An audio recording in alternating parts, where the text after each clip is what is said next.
Bonjour les amis, j'espère que vous allez bien. Nous sommes le samedi 23 mars 2024 et je vais vous faire l'actu crypto de cette fin de semaine.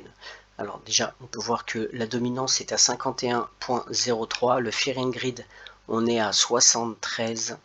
Au niveau des prix, le BTC est à 64 000, XRP à 0,62 et je pense personnellement que vous savez, il y a eu un retracement. Pour l'instant, on va dire c'est le calme un petit peu depuis 2 jours. Je pense que ça va, personnellement, je pense que ça va remonter dans la semaine prochaine. On va commencer par parler tout simplement de l'actu générale et on va commencer directement par Intel, qui est, je vous rappelle, une société qui gère les semi-conducteurs aux États-Unis. Intel se prépare à dépenser 100 milliards de dollars dans 4 États américains. Voilà. Alors, ils ont eu une aide, bien sûr, de subvention des États-Unis, des prêts fédéraux et voilà, des allègements aussi fiscaux. Pourquoi c'est intéressant? Eh bien déjà, ça peut être intéressant parce qu'ils ont quand même pas mal, ils vont se développer dans 4, donc il faut quand même surveiller cette action de semi-conducteurs. Autre chose, c'est que ça, ils veulent faire tout simplement un peu concurrence à la Chine, qui, je vous rappelle, Taïwan et le maître et la Chine aussi dans les semi-conducteurs. Et je pense personnellement que s'il y a une embrouille entre la Chine et Taïwan, il se peut que Taïwan, si la Chine décide que Taïwan soit un petit peu bloqué pour faire ses exportations aux États-Unis. Donc je pense que tout simplement les États-Unis essayent d'augmenter leur production de puces pour justement contrecarrer en cas de problème. Voilà, donc c'est une bonne chose pour les États-Unis et pour ceux qui ont des actions, à mon avis, Intel. On continue, la Banque nationale suisse ouvre le bal des baisses de taux directeurs. Voilà, donc je rappelle que la Suisse ne fait pas partie de l'UE et elle décide d'ouvrir le bal. Voilà, donc je pense que l'Union européenne, les États-Unis, ça va suivre. Logiquement, c'était en juin, on ne sait pas encore, mais ça peut être fait en juin, sauf s'il y a un événement avant juin, un événement très grave qui fait qu'ils soient obligés d'avoir des aides et de faire à ce moment-là baisser tout de suite les taux directeurs. Alors pour nous, c'est pas forcément une bonne chose. Il faudrait en fait qu'ils fassent le contraire. Et tous les pays devraient augmenter les taux directeurs, mais non, eux, ils vont baisser tout simplement. Ils pensent que l'inflation, ça y est, c'est bon. Par contre, pour nous, détenteurs de crypto-monnaies, c'est plutôt bon signe puisque les monnaies vont un petit peu baisser et l'argent, le dollar par exemple, va baisser et l'argent va rentrer tout simplement dans les actifs un peu risqués comme le dollar, la crypto, aussi la bourse. On va continuer l'activité. La Banque centrale suédoise qui examine les défis de paiement hors ligne de la CBDC. Donc ils ont actuellement un projet pilote et ils examinent des paiements qui ne seront pas en ligne. Voilà. La CBDC s'appelle e-krona, parce que je crois que c'est Krone qui s'appelle la monnaie suédoise, et là ça s'appelle e-krona. Donc vous voyez que tout le monde se met à jour. On va continuer en parlant cette fois-ci de Robinhood qui il y a quelque temps avait déjà lancé un portefeuille pour Bitcoin et crypto-monnaie, une application, mais là maintenant c'est aussi valable pour Android et pour beaucoup, donc maintenant c'est vraiment ils ont un panel et il y a énormément de téléchargements. Je ne sais pas s'ils le mettent ici, mais je crois qu'il y a des c'est assez énorme le nombre de personnes qui téléchargent cette application. Voilà pour Robinhood. On va continuer et cette fois-ci on va parler de la France avec le gouvernement qui a annoncé que le déficit public sera supérieur à 5% du PIB en 2023 alors qu'il tablait initialement sur 4,9 et la trajectoire pour les années à venir est loin d'être assurée alors que la Cour des comptes estime que la France sera le seul pays parmi les principaux de la zone euro à ne pas avoir un déficit sous les 3% en 2026.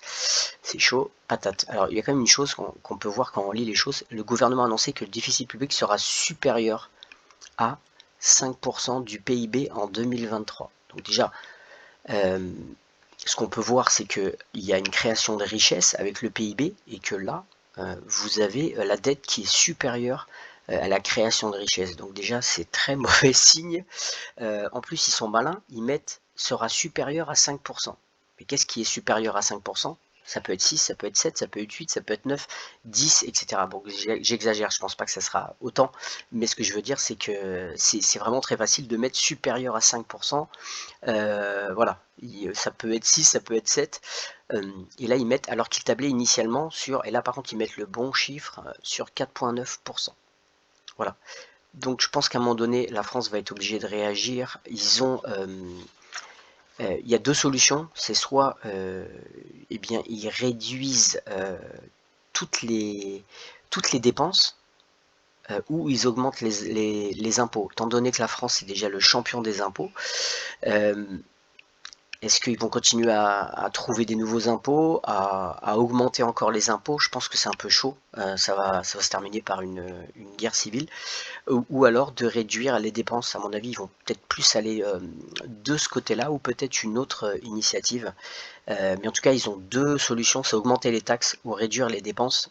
Et au niveau des taxes, il faut quand même voir que les gens pensent impôt sur revenu, mais les taxes, vous en avez pas mal qui ont bien augmenté, comme par exemple la taxe foncière. L'année dernière, ça a fait mal, surtout pour les Parisiens. On a la taxe au carburant, le carburant a augmenté et il y a quand même une grosse taxe de l'État, se prend une grosse part sur le carburant. La taxe EDF en février, pareil, ce qui a augmenté, c'est la taxe en fait. Et voilà, les gens ne le savent pas, mais c'est vraiment des impôts dissimulés. Et aussi, il faut savoir que l'inflation, bah, c'est pas mauvais pour forcément pour l'État, puisque il y a la TVA et du coup, bah, ils ont une augmentation de leurs bénéfices de la taxe TVA. Donc ce qu'ils peuvent faire à mon avis, c'est réduction des aides sociales, c'est-à-dire enlever les aides au logement, peut-être le RSA, je ne sais pas, je pense pas qu'ils le feront, sinon c'est la guerre civile, tout le monde va sortir avec les fourches, ça va être un peu chaud, et encore les fourches, je suis gentil, donc je ne pense pas qu'ils vont faire ça. Ce qu'ils peuvent faire, c'est taxer les retraités. Et à ce moment-là, je ne pense pas qu'ils le feront non plus parce que c'est les plus gros électeurs du président actuel en France. Donc ça me paraît, je pense pas qu'il va se mettre une balle dans le pied en tout simplement essayer de taxer ceux qui votent pour lui. Donc je ne pense pas. Une autre solution, Bruno Le Maire, il a déjà commencé à en parler, c'est de taxer, tout simplement de prendre l'épargne des gens. Tout simplement. Et aussi, ça peut être une autre solution, c'est de réduire les dépenses de l'administration en fait, parce qu'en France il y a beaucoup de dépenses. Par exemple dans l'hôpital vous avez peut-être à 40%, 50% des gens qui soignent, mais vous avez énormément d'administratifs, eux ils soignent pas, et peut-être qu'ils vont réduire dans l'administration, je ne sais pas. En tout cas il va falloir trouver une solution, sinon on est vraiment dans la merde. Voilà.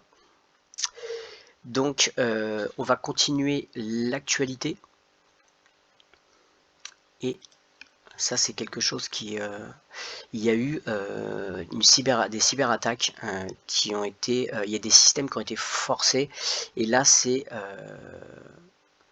un porte-parole de la CISA a confirmé à Record Future News que l'agence a identifié l'activité indiquant l'exploitation des vulnérabilités dans les produits Ivanti que l'agence utilise il y a environ un mois.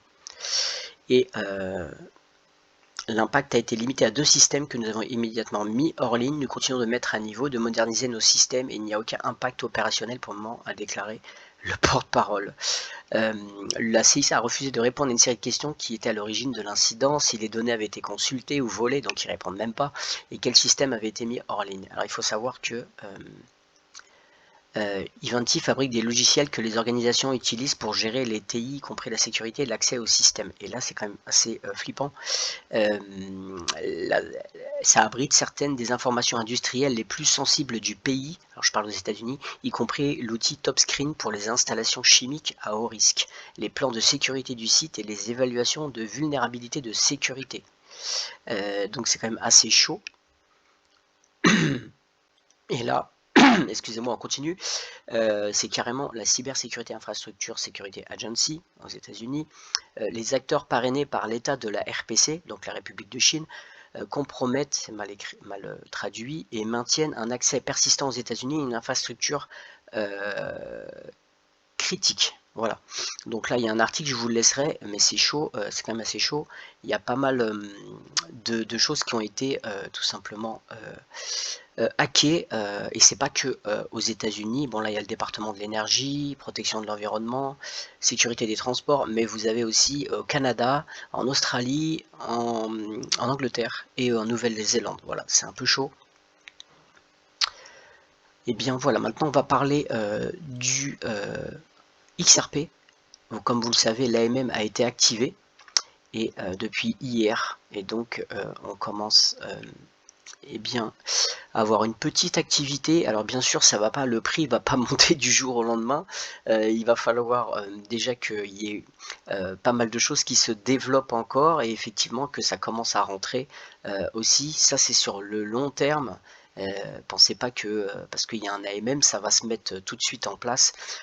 Pour qu'il y ait des gros volumes, il va falloir beaucoup de temps, qu'il y ait des tout simplement des connexions, que ça amène de la liquidité et qu'il y ait des connexions, des développeurs aussi qui se mettent dessus. Et il va falloir un peu de temps, mais en tout cas c'est vraiment très positif sur le long terme pour le XRP. D'ailleurs, on va aller voir juste le nombre déjà. On va, hop, apparemment, je vais faire 1000. Voilà. Il y aurait déjà 155. Vous voyez, on regarde là sur le scan AMM. Il y a déjà 155. Ouais, 155, c'est ça, 155. Au niveau des activités des pools AMM. On va continuer pour parler sur Ripple. Comme vous le savez, le 22 mars, c'était aussi, non pas que AMM, mais il y a tout simplement les deadlines. Donc, pour répondre aux préoccupations de confidentialité entourant l'exposé imminent, les deux parties proposent une stratégie de scellement. Cela vise à équilibrer la transparence et la discrétion en assurant l'accès aux mémoires critiques tout en protégeant les informations sensibles. Donc il y a eu le scellé là le 22 mars, c'était donc hier, la SEC dévoile son mémoire d'ouverture sur les remèdes sous scellés. Et le 25 mars, les parties identifient les rédactions nécessaires.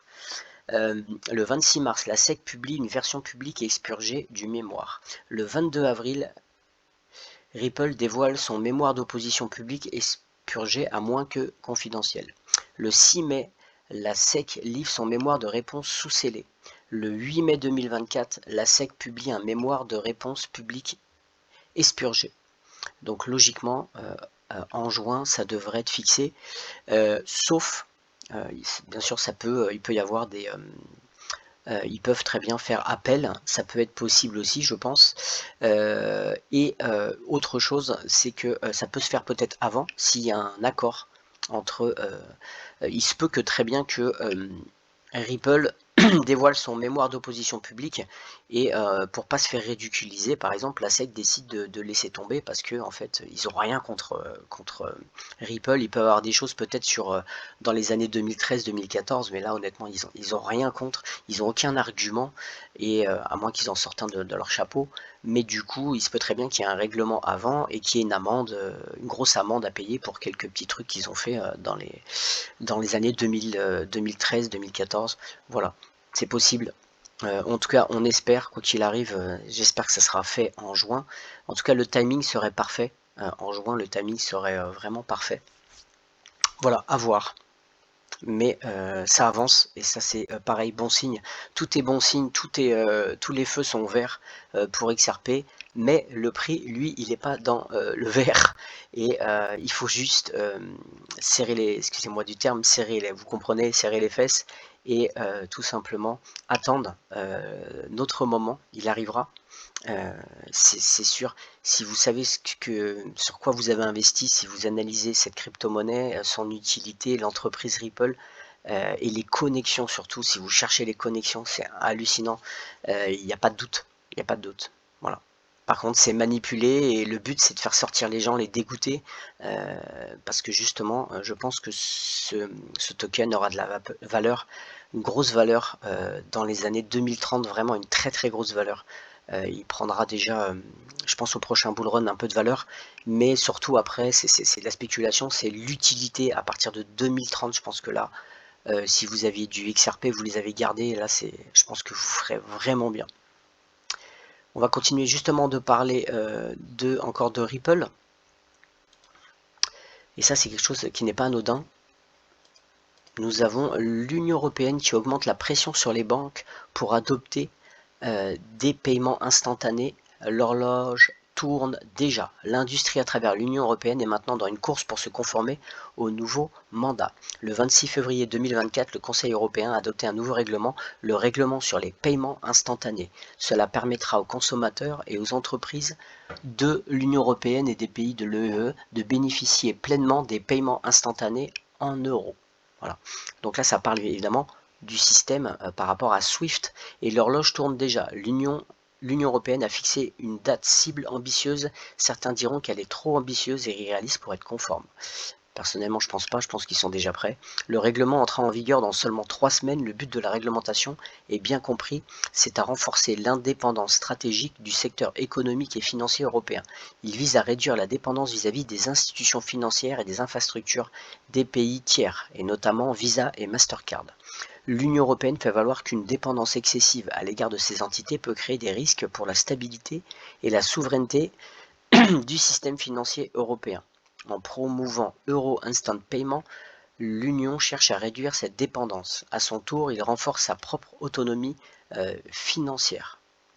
Et là, écoutez bien, Craig Ramsey, Global Head of Real-Time Payment, donc chef global des paiements en temps réel chez ACI Worldwide, dit: avec la publication officielle dans le European Journal, l'Union a confirmé que le nouveau règlement sur les paiements instantanés entrera en vigueur le 8 avril.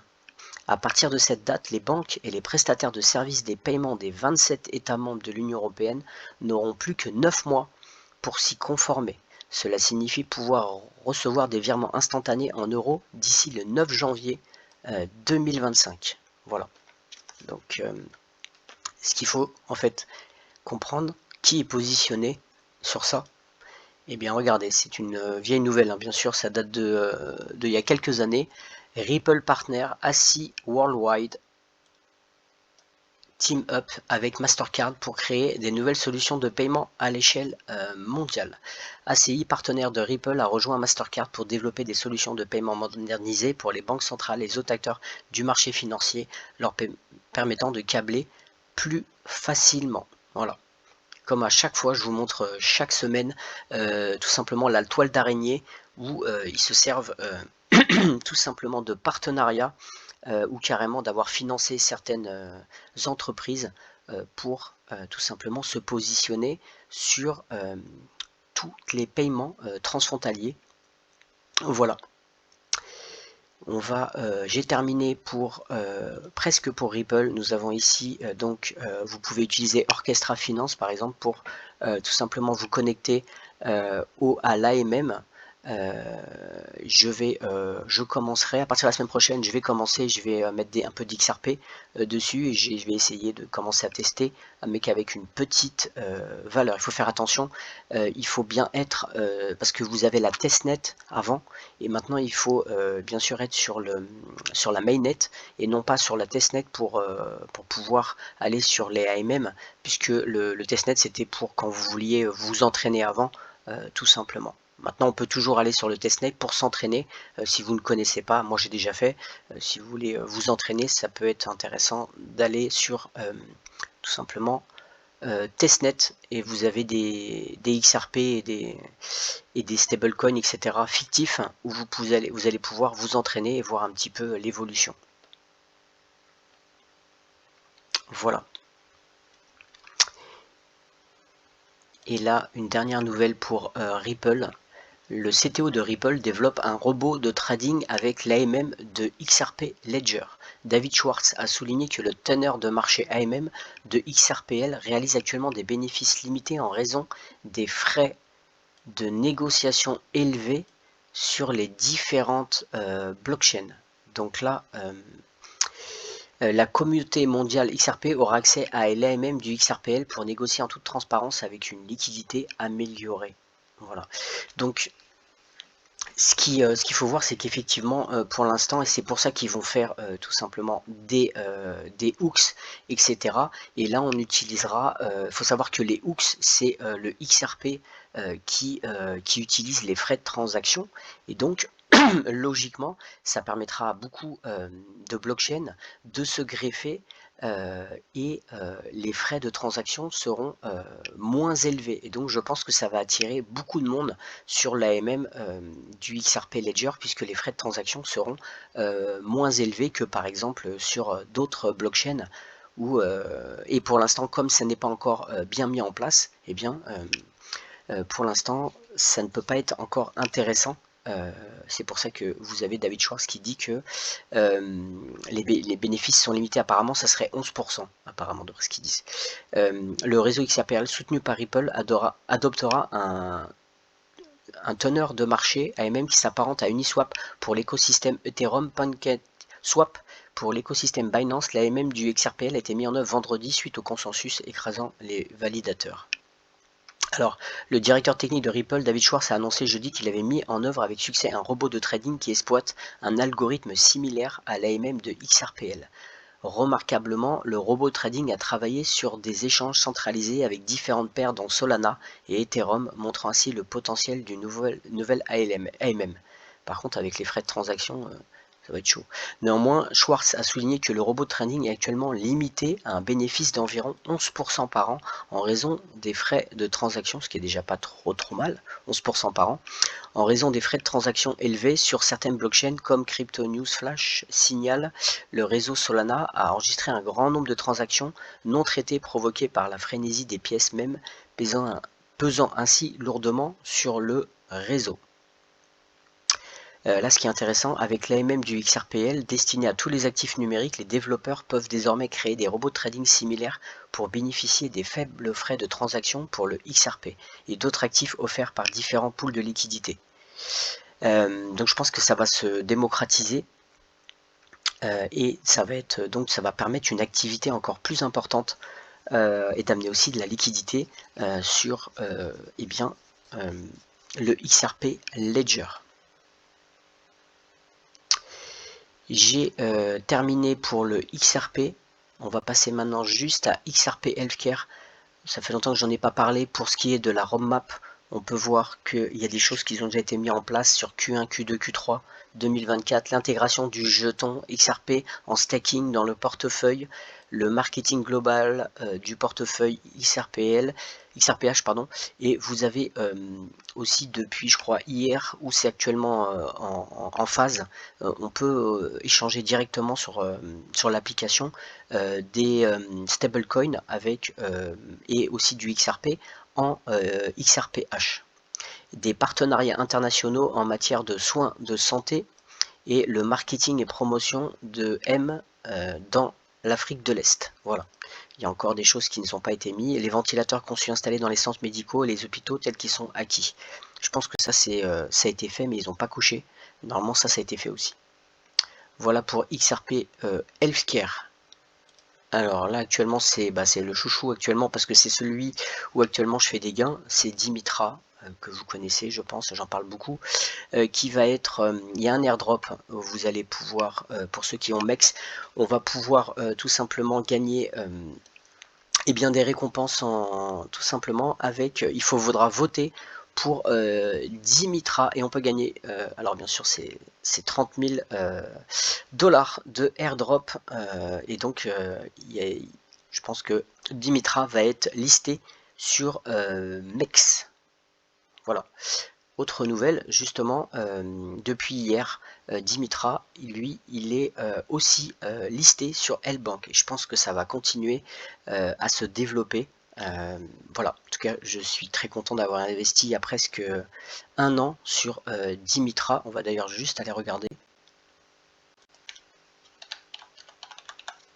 Hop. Vous voyez, dans le mois, il a fait 481%. Voilà. Donc, et en plus, c'est un petit peu de volatilité. Tu vois, hier, il avait perdu 15, je crois 15%. Bref, avec les listings, je pense que ça peut être bon. En tout cas, moi, je l'avais acheté à 4 centimes. Il est actuellement à 22 centimes à peu près. Et c'est pas fini. Je peux vous le dire qu'on n'est pas encore dans le bull run. C'est vraiment pas fini. Pour moi, Dimitra va aller pas à son ATH. Son ATH était à 6 $, mais en tout cas, je pense à 1 ou 2 dollars. Ça me paraît sans problème. Voilà. J'ai fini pour Dimitra. On m'a parlé de Venom qui va être l'airdrop Venom, et là maintenant le mainnet a été mis. Venom va être listé sur des tout simplement, il y a des campagnes de listing et ça va commencer à partir du 25 mars. Il faut savoir que vous avez une nouvelle tâche sur le testnet, même si le Snapchat a été pris tout simplement sur OKX. Vous pouvez tout simplement en vous abonnant sur Twitter de OKX et aussi de vous connecter à OKX et rentrer votre identité de UUD de OKX. Vous allez pouvoir minter un nouvel NFT sur le airdrop Venom. Voilà, j'ai presque fini l'actualité. On va juste parler de SHX. Et personnellement, je détiens un peu de SHX et j'attends une grosse chute. Je pense qu'il y aura une grosse chute avant le bull run. Et personnellement, la première crypto que je vais acheter quand ça va baisser à fond, ça sera eh bien SHX. Et une autre que je vous parlerai très prochainement, c'est Ondo, dans la tokenisation des actifs, aussi des bons du trésor américain, etc., qui travaille beaucoup avec BlackRock. J'en reparlerai de Ondo Finance, j'en parlerai une prochaine fois, parce que ça c'est quand même assez long, les recherches. Mais pour moi, c'est les deux cryptos où j'essaierai de rentrer quand il y aura un crash. Et là, on voit tout simplement le summit, le Smarter Faster Payment 2024, qui se déroulera très prochainement, je crois que c'est dans 40 jours. Et là, on peut voir dans les sponsors, vous avez les Platinum, vous avez Visa, Wells Fargo, Finzly, et dans les Gold sponsors, on a Stronghold. Voilà. Une dernière chose sur Stronghold, il va être listé sur MEX. Et là, on voit déjà qu'il y a des transferts de MEX qui a reçu tout simplement 2,8 millions de SHX. Voilà, pour les gens qui sont positionnés sur SHX, ça peut être une très bonne nouvelle. À mon avis, il y aura d'autres listings. Hein. Il commence par MEX, mais c'est pareil que Dimitra, ça va augmenter. Eh bien, j'ai fini pour l'actualité et je vais maintenant juste répondre à une question que parfois on me pose en commentaire. On me demande si j'ai du Bitcoin, pourquoi je parle jamais du Bitcoin. Et alors tout simplement, pour ma part, je n'ai pas de Bitcoin, je n'ai pas de Ethereum, juste le minimum pour des transactions, pour les frais, parce que pour moi, il y a trop de drapeaux rouges sur le Bitcoin. Bien sûr, ça peut être une monnaie où on peut, pour spéculer, ça peut être intéressant. Si vous maîtrisez la spéculation, on peut, mais par contre, sur le long terme, personnellement, je ne crois pas au Bitcoin comme une réserve de valeur. Par contre, comme une monnaie pour tout simplement trader et se faire de l'argent, oui, ça peut être très intéressant. Une monnaie de spéculation, oui. Mais sur le long terme, je ne crois pas du tout au BTC. Pour moi, je pense qu'il y a tout simplement un gros lot là-dessous. On va juste étudier un tout petit peu. Comme vous le savez, le Bitcoin, c'est un peer-to-peer électronique qui a été inventé par Satoshi Nakamoto. Et il faut savoir que ça a été fait en 2008. Donc Satoshi Nakamoto a publié un document intitulé Bitcoin. Alors il faut savoir que le peer-to-peer, ça existait déjà avec d'autres monnaies comme DigiCash, eCash, etc. Et il y avait donc déjà ce système qui a été mis. Mais déjà, rien que cette date, pour moi déjà, c'est drapeau rouge. Pourquoi? 2008, c'est juste après la crise des subprimes et comme par hasard, vous avez une monnaie qui soi-disant est pour le peuple, tout simplement qui se met en place. Déjà, je trouve ça un petit peu louche. Après, on parle de réserve de valeur. Je veux bien, mais réserve de valeur qui est adossée à quoi? Une réserve de valeur, ça doit être adossé à quelque chose. Ça, c'est pas adossé à l'or, c'est pas adossé à quelque chose, c'est juste sur de la spéculation. Donc c'est pas quelque chose. Je vois pas comment on peut tout simplement faire confiance à quelque chose qui est juste de la spéculation. Alors oui, vous allez me dire Tether, et quand vous voyez Tether, même je pense que Tether a vraiment, c'est eux qui soutiennent tout simplement le BTC, mais quand vous voyez Tether, je suis désolé, quand vous voyez les audits de Tether, il y a des audits, il y a des gens qui ont fait des recherches, ils ont trouvé qu'une boîte mail, le premier audit n'a pas été, ça n'a même pas été audité, et je ne pense pas personnellement, je pense que Tether c'est tout simplement un bon Ponzi, c'est adossé à rien. Les dollars, normalement ça devrait être en contrepartie le Tether avec $1 à chaque fois. Je suis certain que il n'y a pas $1 qui est en contrepartie à chaque fois. Donc pour moi, c'est pas une réserve de valeur. Donc le narratif que le BTC sert à contourner les banques, ça c'est pour moi le cheval de Troie, c'était pour attirer les gens dans la crypto-monnaie, c'est en tout cas mon avis, et c'était pour que justement les gens, tout simplement, ils abandonnent les monnaies fiduciaires et pour arriver au numérique, ce qui va permettre le contrôle tout simplement voilà, de la population. Dernière chose, j'ai fait une petite recherche quand même. Je sais pas, je pose une question. Vous trouvez pas ça un petit peu bizarre que le Bitcoin, vous avez un halving qui est tous les 4 ans et qui est toujours, et bien sûr, qui est en concordance avec les élections américaines.